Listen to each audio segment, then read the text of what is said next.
Assalamualaikum dear students and viewers. Hopefully you are doing really okay. আজকে আমরা আমাদের HSC সিলেবাসের একটি সহজ টপিক নিয়ে আলোচনা করব। আজকে আমরা ওয়ার্ডস এন্ড ফ্রেজ নিয়ে আলোচনা করব। আজকে আমরা খুব সহজে ওয়ার্ডস এন্ড ফ্রেজ শিখব। আমরা জানি আমাদের এইচএসসি সিলেবাসে যে 12টি টপিকস রয়েছে তার মধ্যে ওয়ার্ডস এন্ড ফ্রেজ হচ্ছে একটি, এবং এটি কোশ্চেন নাম্বার 3 হয়ে থাকে। তোমাদের এইচএসসি সিলেবাসে যে 12টি টপিকস রয়েছে তার মধ্যে সবথেকে সহজ টপিক হচ্ছে ওয়ার্ডস এন্ড ফ্রেজ। 14 থেকে 15টি ওয়ার্ডস এবং ফ্রেজ মুখস্থ করো, ইনশাআল্লাহ তোমাদের এই টপিক নিয়ে আর কোনো ঝামেলা থাকবে না। ইনশাআল্লাহ এটাতে খুব সহজেই তোমরা 5 আউট অফ 5 পেতে পারো। একটি বক্স থাকবে, সেই বক্সের মধ্যে 10টি ওয়ার্ডস এবং ফ্রেজ থাকবে এবং নিচে 10টি গ্যাপ থাকবে। আমাদের কাজ হচ্ছে উপরের বা বক্সের ওয়ার্ডস এবং ফ্রেজগুলো দিয়ে নিচের গ্যাপগুলো ফিল আপ করা, দ্যাটস ইট, আর কিছু না। এখন আমরা 14 থেকে 15টা ওয়ার্ডস এবং ফ্রেজ শিখবো, সেগুলো অর্থ জানবো এবং সেগুলো কোথায় ব্যবহার করবো সেটি জানবো। দেখো ওয়ার্ডস এন্ড ফ্রেজ এটি 3 নম্বরে এসে থাকে। ওয়াজ বর্ন জন্মগ্রহণ করা অর্থে ব্যবহৃত হয়, সাধারণত গ্যাপের পরে তারিখ, সাল, মাস, স্থান অথবা কোনো পরিবারের কথা উল্লেখ থাকবে।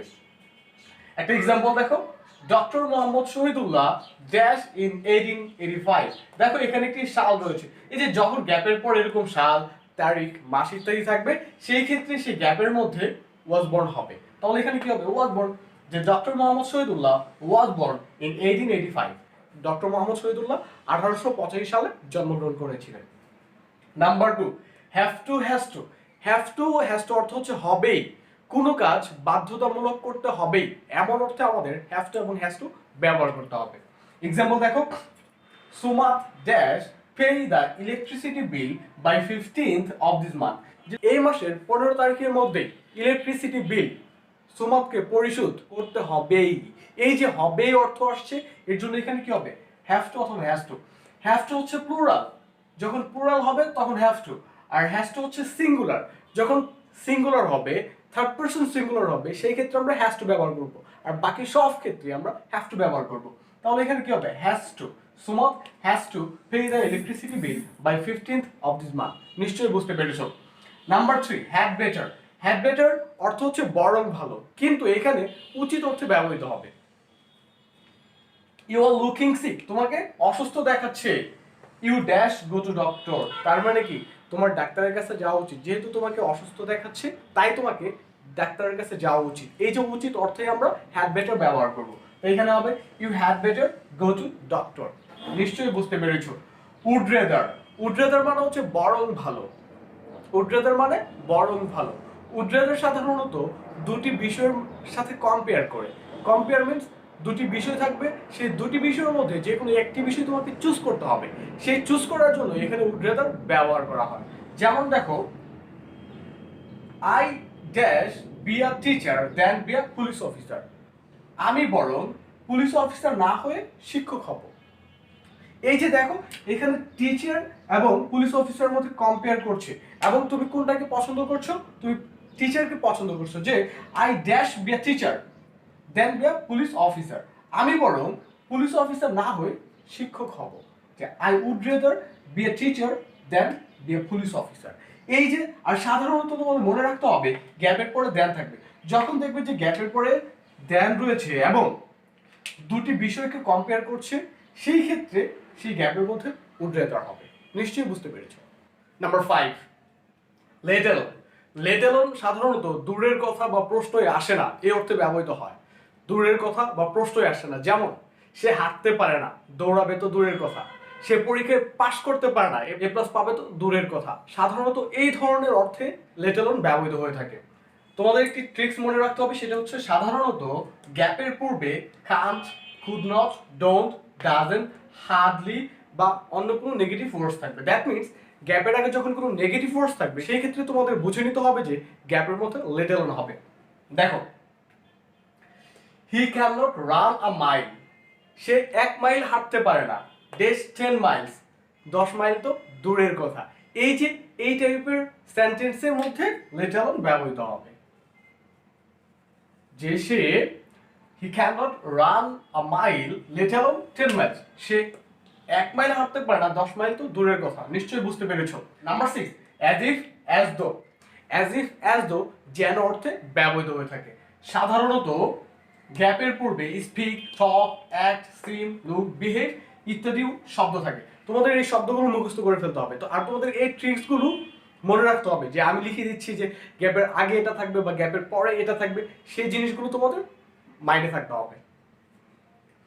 এক্সাম্পল দেখো, হি স্পিক্স ইংলিশ, সে ইংলিশে কথা বলে। Dash he war an Englishman, যেন সে একজন ইংলিশম্যান। এই যে দেখো এখানে যেন আসছে, আর আমরা জানি যেন অর্থে অ্যাজ ইফ বা অ্যাজ দো ব্যবহৃত হয়ে থাকে।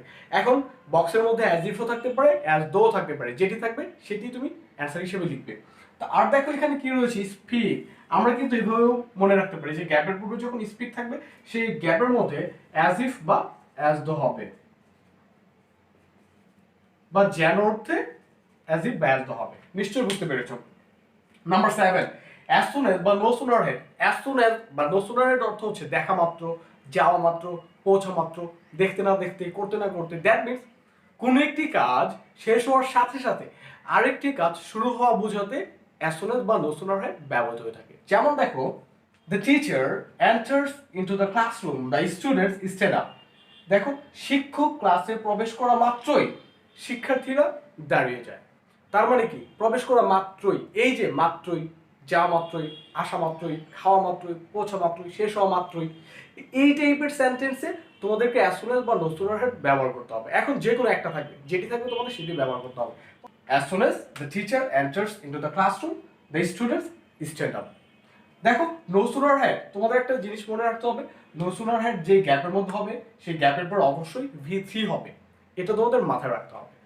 নাম্বার 8, যদি কোনো সেন্টেন্সের শেষে কোশ্চেন মার্ক থাকে সেক্ষেত্রে আমাদের 4টি ওয়ার্ডের কথা চিন্তা করতে হবে। কি কি দেখো, what if, would you mind, what's it like, what does look like. যখনই দেখবা যে গ্যাপের পরে কোনো কোশ্চেন মার্ক রয়েছে বা প্রশ্নবোধক চিহ্ন রয়েছে তখনই আমাদের এই 4টি ওয়ার্ডের কথা চিন্তা করতে হবে। এখন আমরা কখন কোনটা ইউজ করব? যখন দেখবা যে গ্যাপের পরে একটি সাবজেক্ট রয়েছে তখন হোয়াট ইফ হবে। হোয়াট ইফ অর্থ হচ্ছে যদি বা কি যে হতো যদি। একটি এক্সাম্পল দেখো, dash you miss the college bus. দেখো কোশ্চেন মার্ক রয়েছে, দ্যাট মিন্স যখনই দেখবে এরকম কোশ্চেন মার্ক থাকবে সেন্টেন্সের শেষে তখনই আমাদের এই ওয়ার্ডগুলোর কথা চিন্তা করতে হবে। দেখো গ্যাপের পরে কি রয়েছে, একটি সাবজেক্ট রয়েছে। যখনই দেখবে যে গ্যাপের পরে সাবজেক্ট রয়েছে সেই গ্যাপের মধ্যে সুন্দর করে হোয়াট ইফ বসিয়ে দিবে।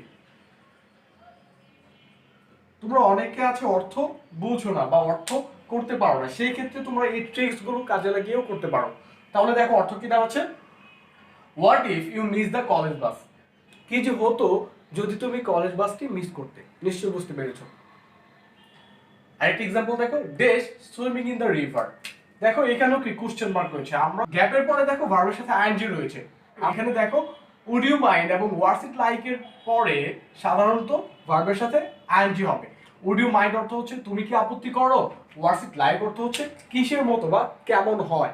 কিসের মতো বা কেমন হয় অর্থে হোয়াটস ইট লাইক ব্যবহৃত হয়, এবং তুমি কি আপত্তি করো বা তুমি কি আপত্তি করবে এমন অর্থে উড ইউ মাইন্ড হবে। তাহলে দেখো যেহেতু গ্যাপের পরে ভার্বের সাথে আইএনজি রয়েছে তাহলে কোনটি দিলে বেটার হয়? আমরা যদি উড ইউ মাইন্ড ইউজ করি, would you mind swimming in the river, তুমি কি নদীতে সাঁতার কাটতে আপত্তি করবে।